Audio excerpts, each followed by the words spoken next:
Snow had been falling on Selkirk Cove since before dawn, and by 3 in the afternoon not one child had come to Marin Vance's birthday party. The house on Beacon Point sat high above the frozen harbor like something out of a postcard, every window glowing gold against the white, a wreath of fur and silver ribbon on the great front door, and inside, in a ballroom that had once hosted 3 premiers and a visiting cellist of some international fame, 22 small chairs sat empty around tables, dressed in linen the color of fresh cream. There was a cake 4 tiers tall, decorated with sugar chickadees, because Marin loved the little birds that came to the feeder outside her window. There was a man flown in from Montreal who could fold balloons into anything a child could name. There was hot cocoa in a silver urn, and a fire snapping in a hearth large enough to stand in, and there was Desmond Vance, 57 years old, worth more money than the entire village would earn in a generation, standing at the tall window with his hands clasped behind his back, watching the road. The road stayed empty. The snow kept coming. He had told himself the weather would clear. He had told himself the Hendry boy's mother was only running late, that the Boudreau twins always arrived at the last minute, that the Peterson girl had perfect attendance at school and would surely not miss a party. He had told himself a great many things in the past 2 hours, the way a man tells himself things when the truth is standing right beside him with its coat still on.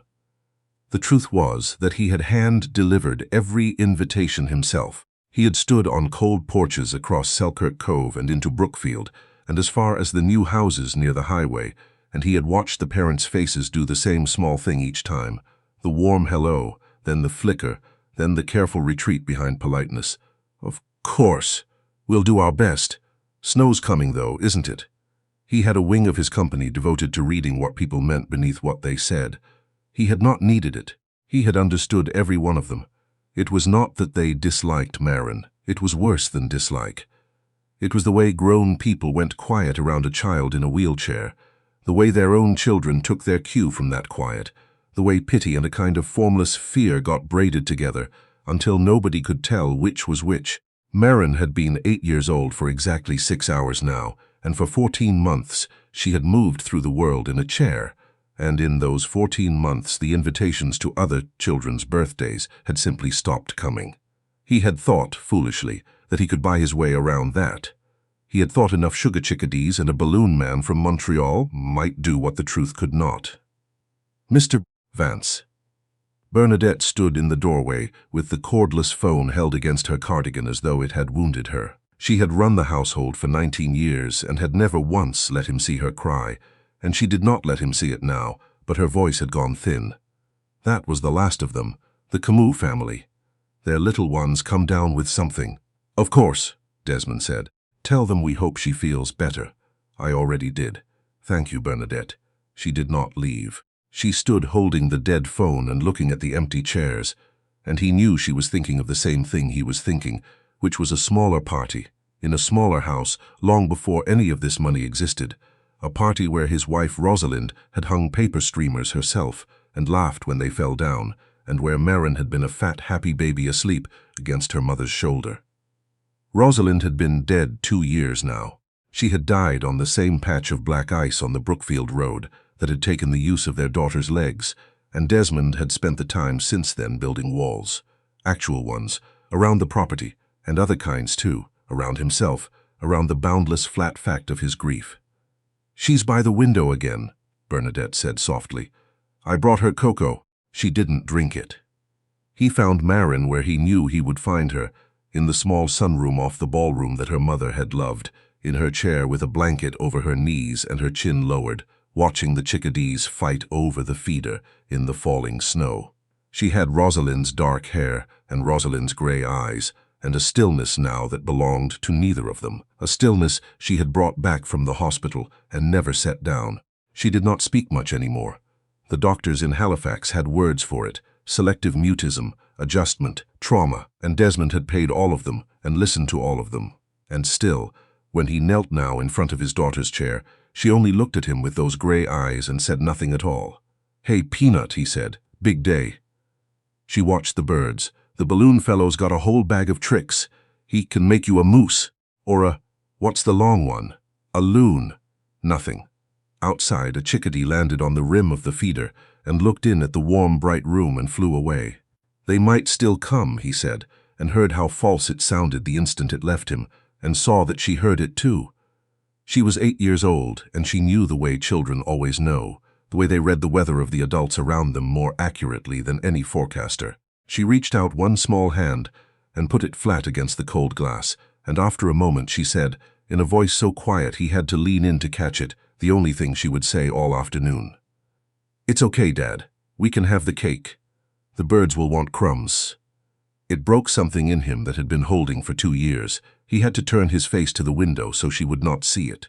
He did not know, kneeling there, that at that exact moment a boy was crossing the headland below the house in boots, 2 sizes too big, with a sled rope over his shoulder and a sack of split kindling on the sled behind him, his breath coming in white clouds, his cheeks raw, looking up at the great glowing house on Beacon Point and wondering, as he had wondered all his life, what it could possibly be like to be warm in a place like that. The boy's name was Tobin Arsenault, and he was 11 years old, and he was selling firewood in the snow because his family had run out of heating oil 11 days before the end of the month. It was not the first time. The Arsenaults lived in a narrow rented house at the bottom of Mercier Lane, where the wind came straight up off the water, and every winter there came a stretch, usually the cruel middle of it, when the money for oil ran thin and the tank ran dry, and the house grew cold enough that you could see your breath at the kitchen table. His mother, Colette, worked double shifts at the Evangeline home for the elderly, changing beds and spooning soup and holding the hands of people whose own children never visited, and his grandmother, Mémé Vivienne, who had raised 11 of her own and buried a husband and 2 of those 11 besides, kept the wood stove going in the one room they all crowded into when the oil gave out. But the wood ran low too, and so Tobin had taken to splitting kindling from the storm-downed birch along the shore and dragging it up the hill on his sled to sell, $1 a bundle, 2 for $1.50, to the summer people's caretaker houses and the few year-round homes that still burned wood. He had sold 4 bundles that afternoon and had 3 left, and his fingers had gone past, hurting into a kind of wooden numbness. And he was thinking he would try the big house on the point, even though everyone said the man who lived there was made of money and ice in equal measure, when he came up the long drive and saw, through the tall lit windows, the strangest and saddest thing he had ever seen. A room full of empty chairs, a cake taller than a toddler, streamers and balloons and a banner that read, "Happy Birthday, Marin," in letters of gold, and not one single child.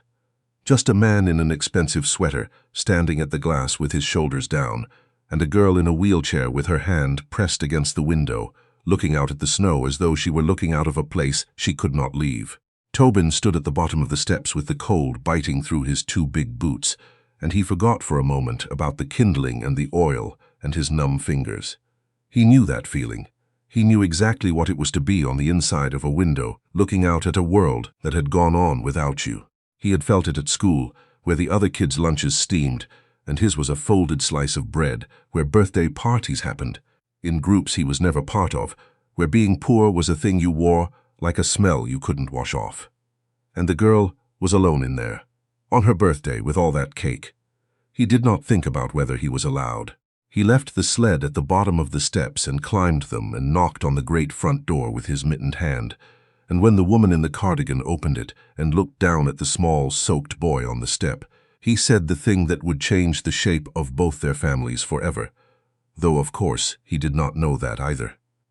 "Excuse me, ma'am. I saw through the window. There's a birthday and nobody's at it. I was just passing. Could I come to the party? I don't have a present, but I could give her some of my firewood so she can have a fire." Bernadette opened her mouth and found she had nothing in it.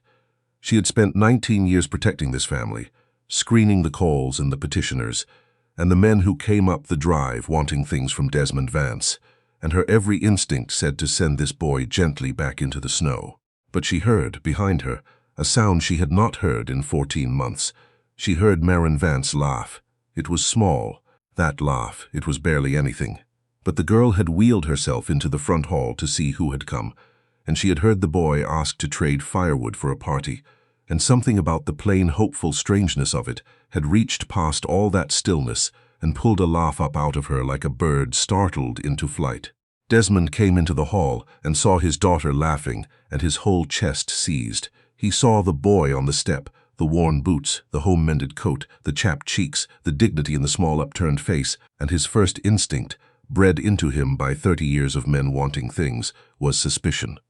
Then he saw Marin's eyes. He saw her looking at the boy the way she had not looked at anyone in over a year, as if a window had cracked open. And Desmond Vance, who had built a fortune learning when to override his instincts, overrode this one. "Come in out of the cold, son," he said. "Come in." The boy stamped the snow off his boots with great care, the way a child does in a house far grander than his own, and he came into the warm hall, and he looked at Marin, and Marin looked at him, and he said, "Hi, I'm Tobin. Is it your birthday?" She nodded. "How old?" "8, she said. The second word she had spoken all day, and the first she had ever spoken to a stranger. "I'm 11, Tobin said, with the lordly air of a much older man. "8's a good one. I liked 8. He looked around at the empty room, the silent musicians, the balloon man packing his bag. How come nobody came? The adults in the room held their breath because it was the question no one had let themselves ask out loud. But Marin only shrugged, a small honest shrug, and said, "They don't like my chair." Tobin considered this with great seriousness. Then he walked over and crouched down and looked at the wheelchair the way a boy looks at a bicycle or a sled, as a machine, as a thing that did something. "It's got handbrakes," he said, impressed. "Like a real bike. Does it go fast? On the kitchen floor it does," Marin said. "It's slippy there. Can I see?" And just like that, in front of 4 staff and 1 stunned father and a balloon man, who would later tell the story for the rest of his life, the party began. What happened in the next 3 hours, Desmond would spend the rest of his life trying and failing to describe. The cake got cut, and Tobin ate 3 pieces, and then, with great formality, asked if he might take a 4th home to his May, and Bernadette wrapped up not 1 piece but half the cake besides. The balloon man unpacked his bag again and made a moose and a loon and a fox and a whole hockey team, and Tobin and Marin named every one of them. They raced down the long kitchen hall, Marin in her chair, and Tobin running alongside in his socks, both of them shrieking, and for the first time, the great cold house on Beacon Point rang with the sound of 2 children making far too much noise. The musicians, told they could go home, stayed instead and played, and a girl who had not been able to make herself speak for over a year sang along, off-key and beautiful, to a fiddle tune her mother had loved, and Desmond watched from the doorway, and a thing he had walled up for 2 years began, very quietly, to come down. Near the end of it, when the snow had stopped and the windows had gone navy with dusk, Tobin grew quiet. He was looking at the great roaring fire in the hearth, and Desmond, who had learned to read silences, came and sat near him on the warm stone and asked what he was thinking. "It's really warm in here," Tobin said. "It is. Our oil ran out 11 days ago." He said it the way children say true things plainly, without performance. "That's why I was selling the wood, so we can keep the stove going till Mum gets paid. Meme wears her coat to bed. I tell her I'm not cold, so she'll take my blanket, but she always knows I'm lying." He looked up at Desmond with no anger in it, only a child's honest puzzlement. "How come heat costs so much? In the winter, when it's the cold that can kill you. My friend Leo's grandfather died 2 winters ago, and everybody said it was the cold got into his chest. How come the one thing you need the most is the one nobody can pay for?" Desmond Vance, who owned the company that piped heating oil and natural gas to 40,000 homes across the Maritimes, who set, with a handful of others in a glass boardroom in Halifax, the very price this boy's family could not pay, sat on the warm hearthstone of his enormous house and could not find a single word to say. He thought about the rate increase the board had passed in October. He thought about the disconnection notices that went out, by policy, after 30 days.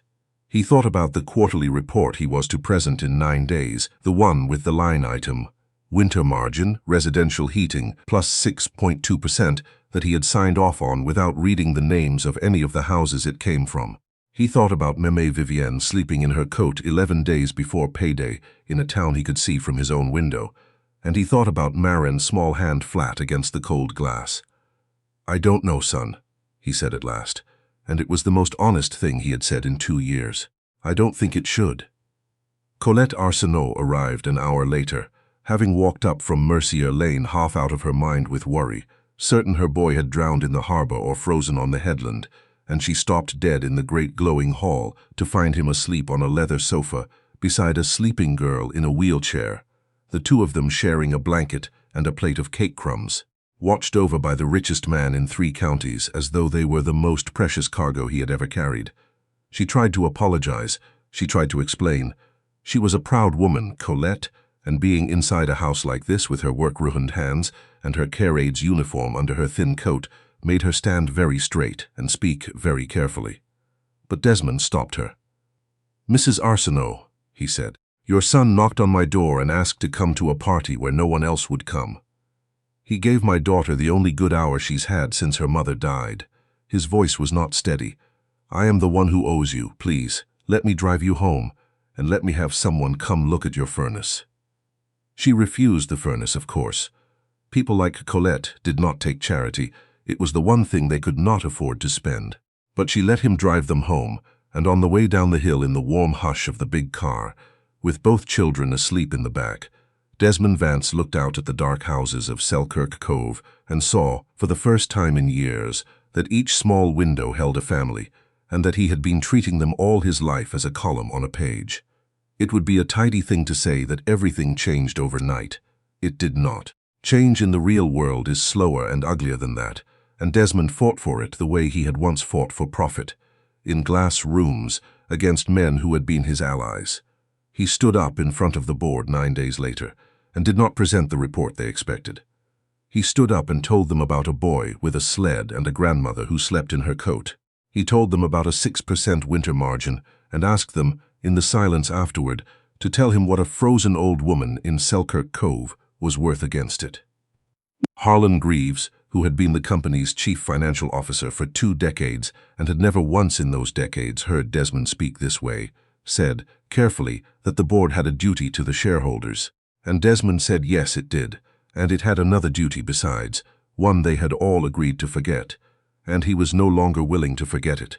It was not a clean victory. 2 members of the board resigned. A business columnist in the Halifax paper wrote that Desmond Vance had gone soft, that grief had cost him his edge. But Desmond had learned something on a hearthstone from an 11-year-old boy that he could not unlearn, and he was, when he wanted to be, the most stubborn man in Atlantic Canada.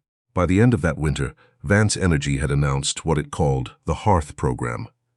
A sliding rate for low-income households, a moratorium on winter disconnections between November and April, and a fund, seeded with a sum that made the columnist eat his words, to clear the heating debts of families across the Maritimes who could not pay. The first house cleared, quietly and without any announcement, was a narrow rented one at the bottom of Mercia Lane, where a furnace was repaired and a tank was filled, and a proud woman wept at her kitchen table when she opened the letter, and a grandmother named Vivian folded the coat she slept in and put it back in the closet where it belonged. But that was the part the newspapers cared about, and it was not, in the end, the part that mattered most.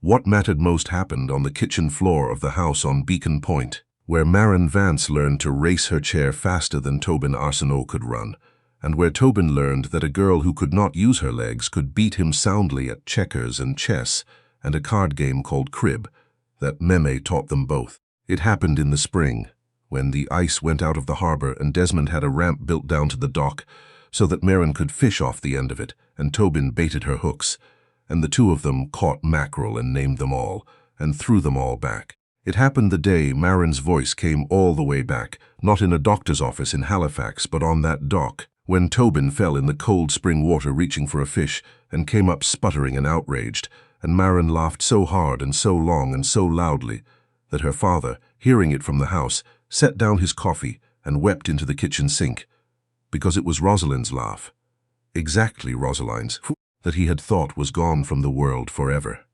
The 2 families grew together, the way 2 trees planted close will grow, root over root, until you cannot say where one stops and the other begins.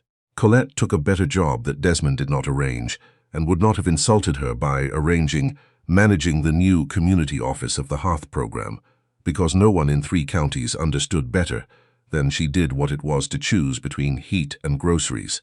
Meme Vivienne came up the hill on Sundays and taught Bernadette her grandmother's recipe for fricot, and the 2 old women became, in their 70s, the kind of friends most people are lucky to find at any age.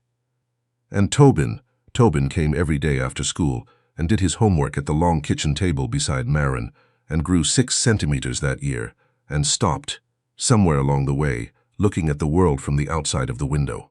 There was an evening, late that first spring, when Desmond tucked his daughter into bed and she caught his sleeve before he could turn off the light. "Dad," she said, "was Mum sad before? Was she sad?" He sat down on the edge of the bed. He had been waiting 2 years for a question like this and had no idea, now that it came, what he would say. "No, Peanut," he said. "Your mum was the happiest person I ever knew. She used to say happiness wasn't something that happened to you. She said it was something you made room for, like a place at the table." Marin thought about this in the lamplight. "We made room for Tobin," she said. "At the party. When nobody came, we did. Tobin says his mame says when you have enough you're supposed to share, and we had way too much cake." Desmond laughed, and it caught and turned into something else, and he bent and kissed his daughter's forehead so she would not see his face do what it did. "Your mame Vivienne is a very wise woman," he said. "And so are you." "Tobin's not really my brother," Marin said sleepily, already going under. "But he kind of is. Mame says the best families are the ones you let in. She's right about that too."